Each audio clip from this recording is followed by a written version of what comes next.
আশেপাশে কেউ নাই। এই তো আমার জাদু কাজ করতেছে। এই ছোট মাছটা বড় হয়ে গেছে, এবার এটাকেও বড় করবো। আরে এই মাছটাও বড় হয়ে গেছে। ওই ছোট মাছ দুইটা 200 টাকায়ও বিক্রি করা যাইতো না, এইবার এই বড় মাছ দুইটা আমি 25,000 টাকায় বিক্রি করবো কমপক্ষে। হুজুর একটু দাঁড়ান। কিরে কি হয়েছে বল। আপনি এত বড় বাজার পেলে মাছ কিন্তু ভিতরে কেন চলে আসছেন? কিছুই তো বুঝলাম না। আরে বাজার যে মাছ পাওয়া যায় এগুলা তো ছোট ছোট, এগুলা তো গরিবেরা খায়, আর আমি তো জমিদার, আমি কি ছোট মাছ খাবো বেটা? আজকে তুই দেখবি তো বাজারের সবচেয়ে বড় মাছটা আমি নিব। আচ্ছা ঠিক আছে হুজুর, বুঝছি, চলেন। চল তাহলে। আসুন আসুন দাদা।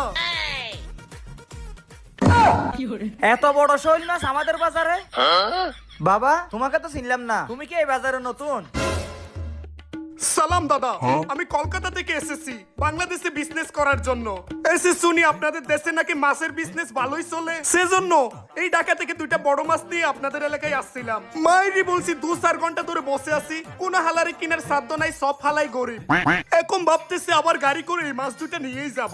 আরে এলাকার সব মানুষ গরিব তো কি হয়েছে, আমি তো আছি এলাকার জমিদার। এই মাছ খেতে পারলে একমাত্র আমি খেতে পারবো। তুমি বলো কত টাকা দিতে হবে? আরে দাদা কি বলেন, আপনি তো মহৎ। আমি তো আপনার মতোই একটা কাস্টমার খুঁজতেছিলাম। মনে করেন ঢাকা থেকে সব মিলিয়ে আমার 20,500 টাকা পড়ে গেছে। আপনি আমাকে 25,000 টাকা দিলেই মাছ দুইটা নিয়ে যেতে পারবেন। ও মাত্র 25,000 টাকা না? ঠিক আছে দিতেছি। এ কেরামত, জি হুজুর বলেন। ওকে গনে গনে 25,000 টাকা দিয়ে দাও।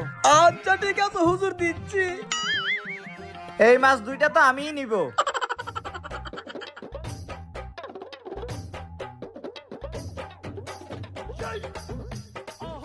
200 টাকার মাছ 25,000 টাকায়, হালারা বলত, পরে মজা বুঝবে।